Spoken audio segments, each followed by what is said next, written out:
Hello, and welcome to the Business Advocate Podcast. My name is Russell Carrier. I am your host. I'm the owner of First Choice Business Brokers of East Tennessee in Nashville. And today we have a special guest. We are bringing on another business owner. This business owner has been in business for quite some time in an unusual business. What I mean by that, this is not your typical service business. And I will let her explain.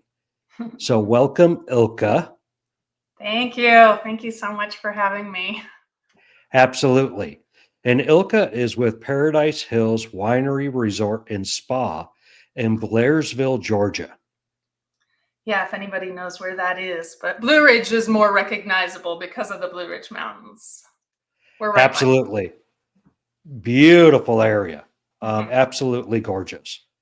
Yeah. And if you haven't been there, go there. There's my one plug of the episode. Yeah, no, it is. It is beautiful. And it's really more of the natural beauty. You know, it's a Chattahoochee National Forest. So there's, the Appalachian Trail and waterfalls and just, it's really an outdoor enthusiast area because we've got lakes and the Ocoee River to kayak. And so if you like doing stuff outside, this area is, it has tons of options. So it's kind of why we were drawn here to begin with. So let's talk about that. Why? Number one, let's give people a little bit of your background. So before you were a business owner, what did you do?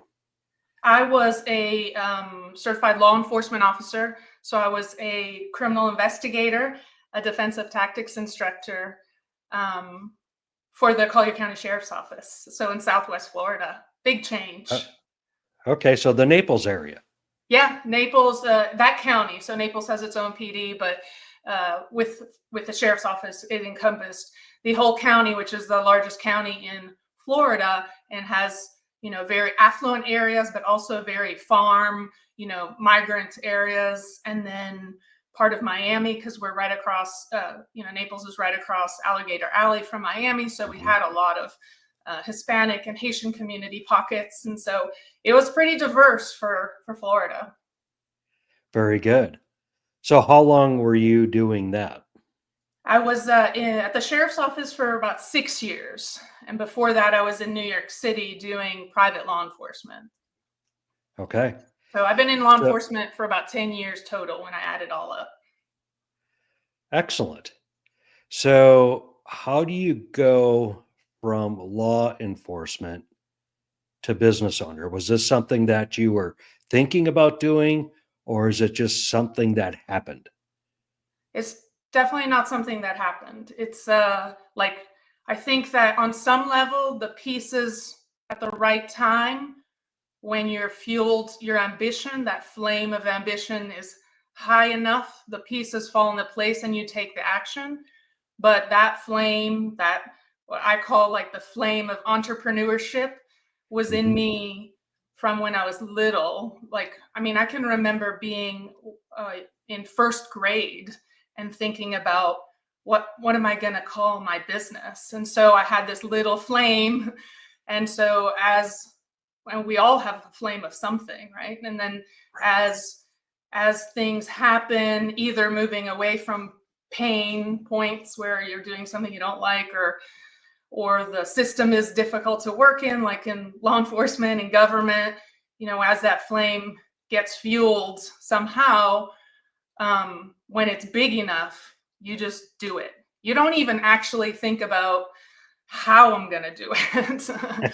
You just do it. Yeah, because we really didn't, when I think back of when we started. Now, I met my husband now while we actually worked together, which is not recommended, in an exclusive team in law enforcement. And then when we started dating, they pulled us, we went to different units. And so that's when I worked in narcotics. And so we started this together. It was just like both our flames were, and different. I think his was not always in all his life. It was more like the next season of his life. But it was at the same time. And we were like, let's let's go, let's do this. Let's, and then the pieces fell into place and we were like, yeah, we're going to do that. And when I think back of the skill set that we had the drive. We weren't afraid of hard work. But we didn't know a whole lot about this specific business. I mean, we were like, how much is sales tax in Georgia? Like we were that naive to start. But sometimes that grit and that push, it'll get you through those parts and you'll learn fast. Absolutely. So I'm going to back up a little bit. So when that flame was burning and you knew you wanted to start a business, did you know it was going to be a resort style business, or were you open to other types of businesses? I've been open to lots of different types of businesses because I've been in different industries. So from when I was little, I just knew I wanted to be in business for myself, somehow have control over what happened. I had no idea all the other stuff that comes with it. I just really wanted to. And we even joke when I know it was first grade because I had my best friend and her and I, when we would play together, my dad at the time worked for Data General, which was a huge computer company back in the, when computers were a whole room. So he worked for Data General and her dad worked for Digital, another computer company. And so we would sit down at desks and we didn't even know how to write cursive yet. We were like scribbling and we were CEOs sitting at our desk and our company was Data Digital, very original. I know. And we were so, and my path didn't go anywhere near that because I went into performing arts. But I always, knew, and in that industry. So again, in performing arts, I looked at how can I solve a problem in this industry, in this world? And then I went into private insurance fraud investigations, and I worked for a real small firm and worked in the structure and the building of the business. And when I moved again, I looked for opportunities. Where can I build this? So I didn't know what it was, but when I came to this, what I originally bought was the cabin rent, a few of the vacation rentals. I was like, oh, this could be something great. And with our input, and we could create a really great experience for people. And then, so. All right. So we didn't have an exact target, if that answers your question. Okay. So you end up looking into Georgia. Yeah. And you kind of jumped the gun on me here. So you found a couple of cabins, and is that how you started? No, actually, that's funny because we were in law enforcement. I was actually testing for becoming a federal agent. I was going into the FBI, and I have this new boyfriend, and he was like, hey, we both worked undercover. Let's leave and go out of town for a weekend. It was New Year's.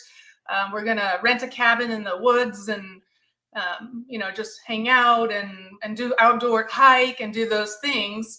And I was kind of a city girl, so I was like, oh. But he brought me to what is now one of my rentals.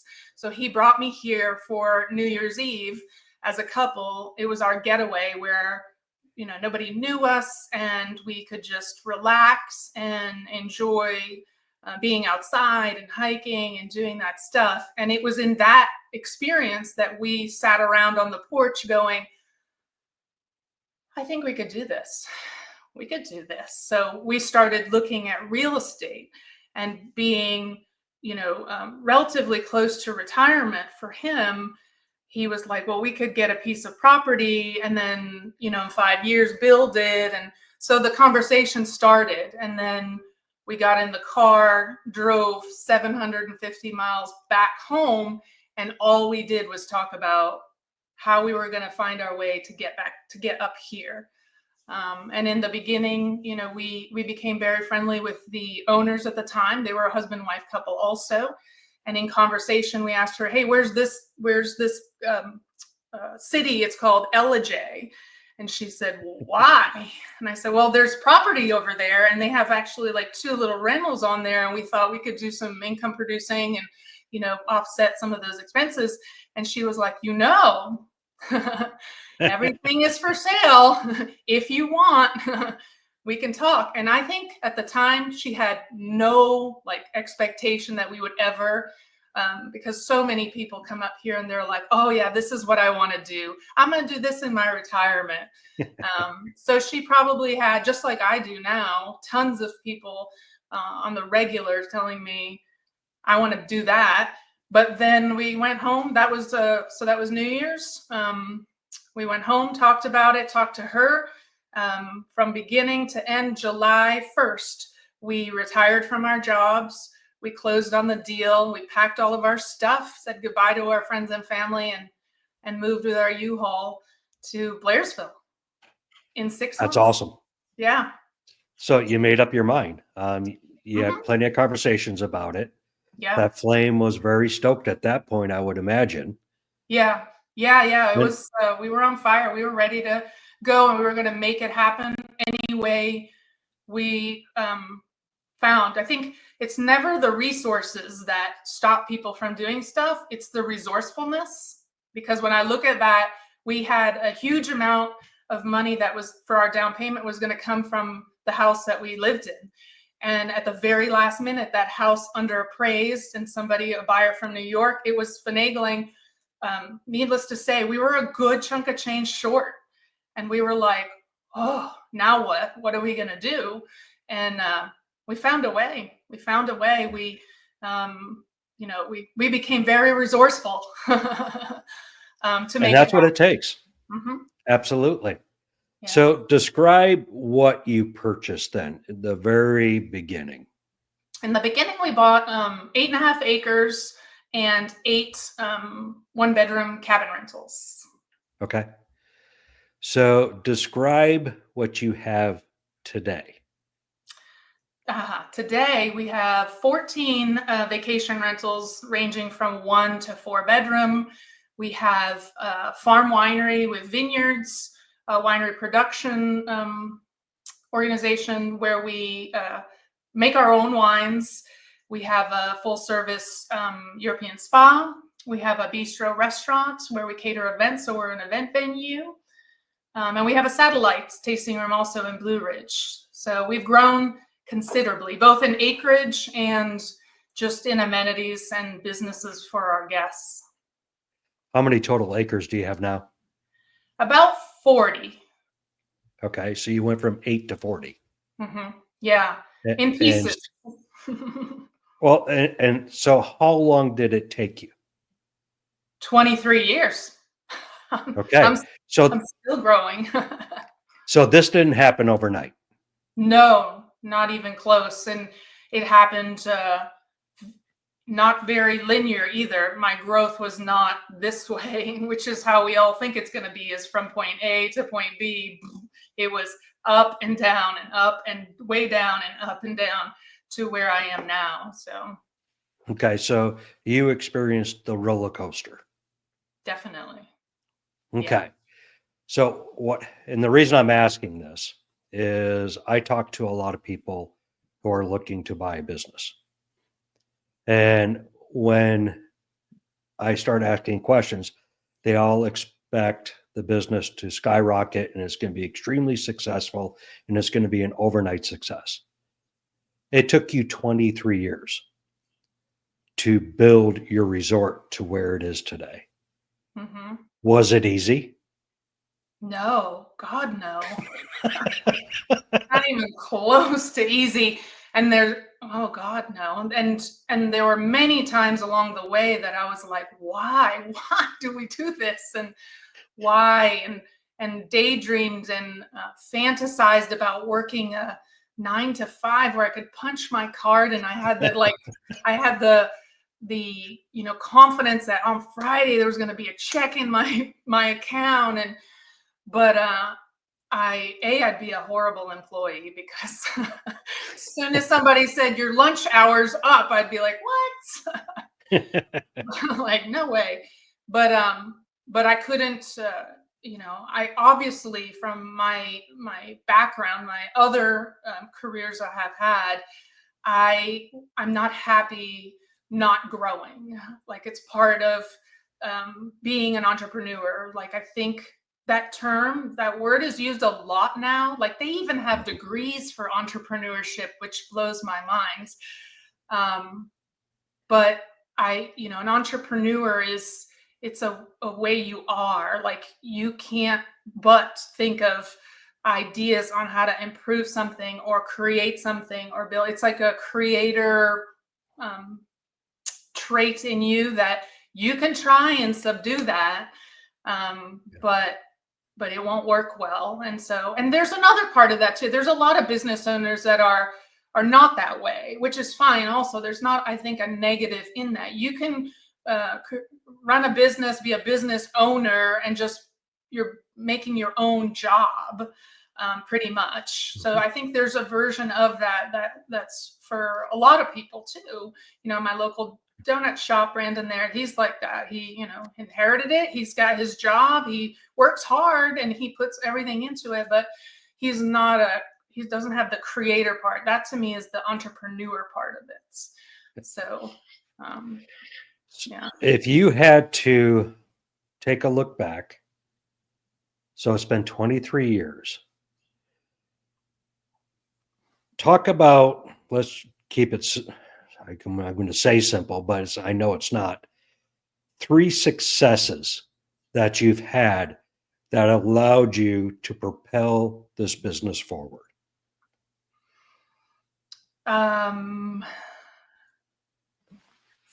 Separating your identity from your business. Who you are is not what you do. So when you have failures, that weight isn't on you as a person. It doesn't erode your sense of worth and confidence. And it's just how business goes. And that's hard because you put everything into it, not just all your money, but all your hopes and dreams. But that was huge. Getting help I probably waited always too long to get help with tasks, to delegate things, because I'm capable and I can, but because I can, it doesn't mean I should. And so really getting clear on what is my time worth as a CEO of this company. What is my time worth? And is my time and talent better spent doing like frontline operations or big picture, marketing, or where is that? And it's a fluid process. So that's 2. And then the third, I probably would say, gosh, I don't know if I learned that from here. Yeah, that's hard. I mean, I just think you have to constantly educate yourself. Like, there's always something to learn. And so, I felt like that beforehand, but running a business, you really have to be clear that it's ongoing education. Everything is changing and you should know. I shouldn't be doing my own accounting, but I should know what they're supposed to be doing. I should have financial optics, operational optics. I should know what HR does and who they're getting. So educating yourself. And I didn't know a lot of those things. So I had to go to school and go online. And now that information is so readily available. You have to get it. You have to go and get it from people who have done it too. Because there's a lot of people, and I've talked to you about this before, a lot of people out there peddling their thing or their service or product, but they've never created it. And so, Right. Yeah, finding those people who have done it, who walk that walk, who have created that in their past and have an insight to it. And those are the ones you look for. That's what I look for in anything, in business and fitness and whatever. So. Okay. So I want to touch on number 2 real quick, because I find most business owners struggle with this part. And that is learning to delegate and asking for help. And I love that you put that as a success, because I mean, I've been an entrepreneur as well. And that was always my struggle, is giving, I wanted to do everything because I believe nobody else could do it better than me. Right. That was my mentality. Yeah. And when I learned how to actually delegate things that, one, I didn't like to do, and two, things that I was not very good at, because we can't be good at everything. No. That's when, same as you, I found greater success within my business.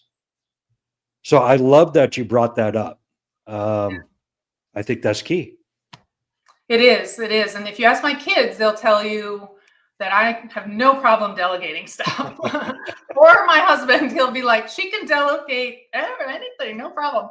But it's the task, like you said, that you think I'm the only one who's capable of doing this. And in some cases, you might be the only one at 100%, but it's okay to hire someone else who may do it at 80%, because that will relieve you of the time that you need then to work more big picture stuff and fall into the role that you need to be in, because you can't do all things all the time. It's just not possible. So I would, and I don't want to speak for you, when you started to learn how to delegate and ask for help, is that when you started to experience more growth, which allowed you to do the winery? I mean, I'm very familiar with wineries and what it takes to, number one, just to have the vineyard is, I mean, that's a business all in itself. And then you add your production to it and bottling, that's a whole separate business unit for most people. There are people that do that for a living, just that.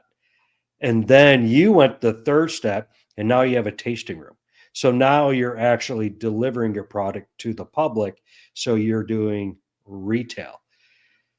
There's no way you can do all this without delegating and asking for help. Yeah. By the time we opened, or by the time we had the vision to open, to do the winery, the vineyards and the winery, and add that to our resort, we had already learned a few big lessons in business growth, because we had already been in business for 10 years, just as a cabin rental and group retreat. And one of the things is grow as the demand requests it. So there are a lot of people who will start a vineyard or buy one existing and buy the biggest and the shiniest and the most, and the, I think it's like Robert Mondavi who says, how do you make $1 million in the wine business? You spend $1.5 million to build it. So, like, I mean, it's kind of ridiculous. And I have seen that because we're very plugged into the industry in our region as a whole that has a lot of these mom and pop wineries coming up, that we didn't do that at all. We started really small. We had 3 wines. We did it out of a 20 by 40 building.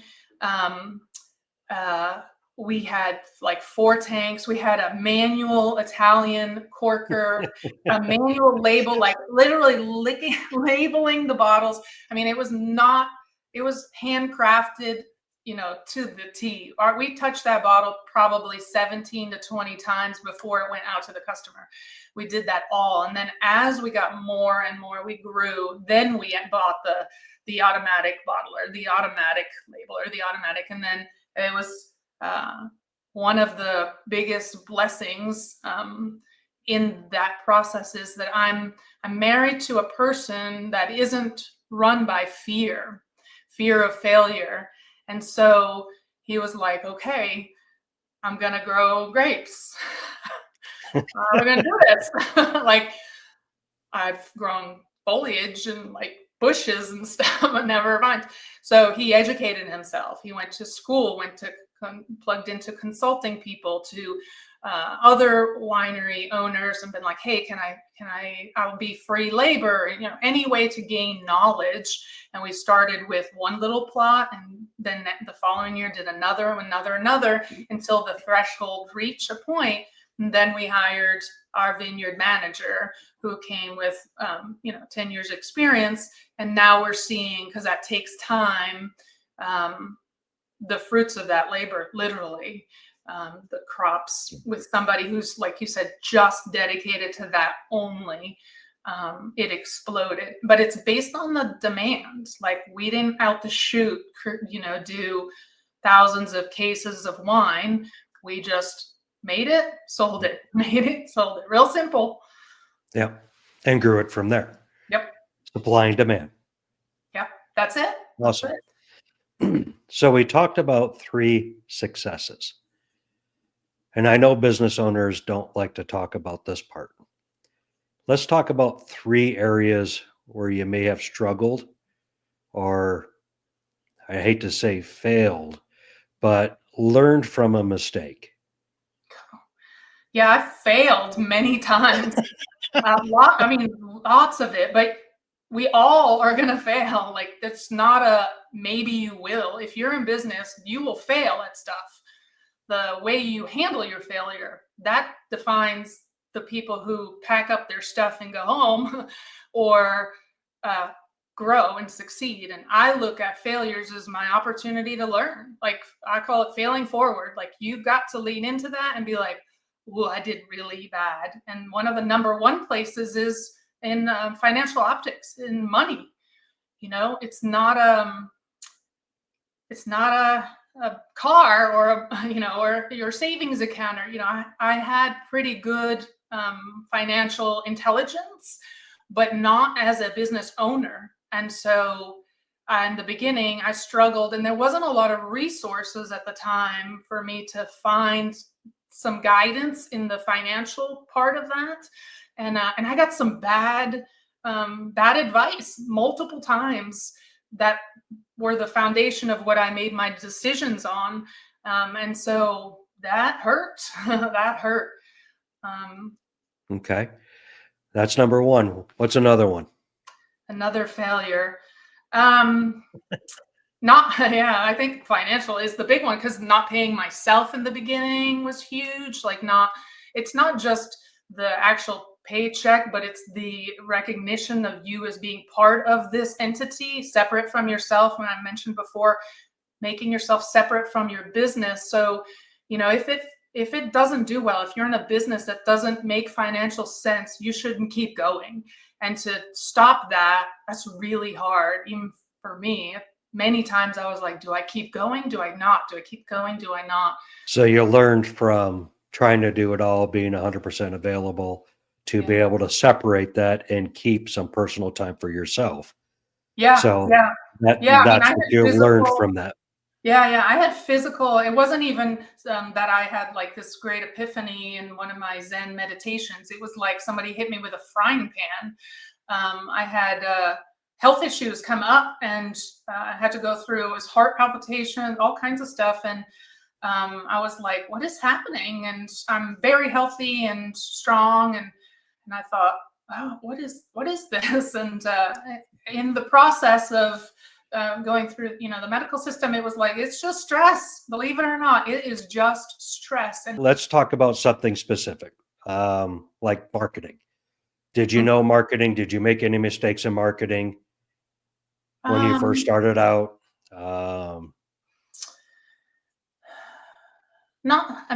Mistakes in the execution of some of it, probably, yeah, for sure. But it's a moving target. Like, my demographic, it's really getting clear, I think.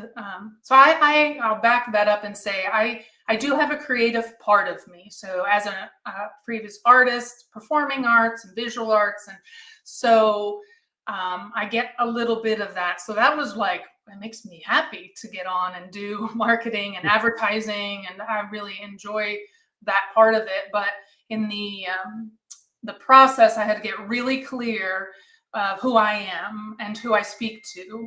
instead of trying to speak to everybody. In the beginning, you're just like, oh, please, God, bring me somebody, anybody. I don't care what they look like. And then after a while, you realize I can't make everybody happy. I speak to really these people. This is who I need to do. And then reverse engineer what that looks like. Who is that person and their age? You know, just really come up with your customer avatar and then speak to them and help bring them to the place they want. So like for me, it's we speak to people who are looking for a place to escape to unplug from their life, from their stress, from whatever issues or challenges they're dealing with, and just change the scenery, change the stimulus, and relax. And we just added more amenities or tools for them to do that. But when I got clear on who I speak to, that changed it big. And then it always comes back to the money. You got to spend the money, right? You got to pay to play. Yes, absolutely. And that's another area you scale up. You talked about hiring a marketing manager. That's not something you have to do right out of the box. You can scale up to it. Yeah. You start out small, you grow your business, as you earn more, you spend more toward that one bucket. And All investing the in buckets. yourself. Yeah, investing in yourself. Like one thing that Bob and I have done all throughout the years is we invested in ourselves. I think 2021, we took, we went to the Tony Robbins Business Mastery 5-day full intensive. I mean, it was $10,000. And most people would be like, what? You spent 10 grand on a class?